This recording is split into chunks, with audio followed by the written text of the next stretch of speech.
All right, joining me this morning is the Vice President of the San Diego County Taxpayers Association, as he does every week as we approach the election, Chris Cate. He's here to discuss Prop 39 this time, and let's explain a little bit about it. It requires out-of-state businesses operating here in California to pay income taxes based solely on the percentage of their sales. Right. All right, explain what we're talking about here, Chris. Sure. Right now, for companies, there is an option for them to have their business taxes based off a percentage of their payroll that's in California, the property in California, and their sales in California. And back in 2009, the legislature in California passed a law that would give them a different option to choose their business tax. And instead of those three factors going into their business tax amount, it would be solely based off of the sales in California. So right now, a business has an option. They can choose this older three-factor method to calculating your business tax, or you can choose this optional, what's called a single sales factor, where your sales in California would determine how much you pay in business tax. So basically, these are all multi-state companies, exactly, right? Exactly. When they do operations in California and other states throughout the country. All right. So right now, how do you feel about this going into November? Well, it's a measure that we feel would be hurtful for businesses. It's $1 billion tax increase on businesses. And what the proponents of the measure like to say is that, well, this is just closing a loophole for our current taxing method, which is actually not the case. If they passed this measure back in 2009 as a way to try to incentivize companies to relocate to California and do business here.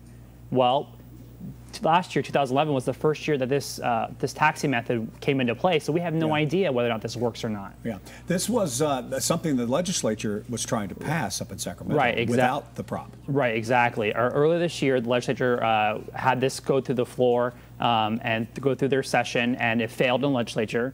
And because of that, proponents of the measure decided to move forward and continue on with campaigning to pass this measure. And one thing I should note, too, is that while this is a $1 billion tax increase, half of the money would go to fund for California renewable energy projects and create a whole nother bureaucracy that would outline how funding would go towards these clean energy projects. But proponents would say, well, that's a good idea, and it would fund clean energy projects. Right, absolutely. But when you have a $1 billion tax increase on businesses in as your first step, and then you're taking half that revenue and dedicating it to something that should be done through the normal ballot and budgeting process, you're essentially what's called ballot box budgeting, and having half of your revenue go to something else besides those priority projects that we've talked about over the last couple of weeks. Yeah. Okay. So I'm a voter at home, though, and I don't own a small business. And I'm thinking, okay, we can raise taxes, we can take care of some of the state thing, and have somebody else do it, and not me. I might vote in favor of that. Why should I not? Absolutely. Well, what you need to realize as a voter is that when businesses see higher taxes, that is going to be passed on to consumers through higher prices. And we have companies here who are in California, who are located here, who invest in California, and they sell products in California. And for them to see a $1 billion tax increase is only going to cause them to either relocate shop or raise prices on consumers. Is there a better way to do this?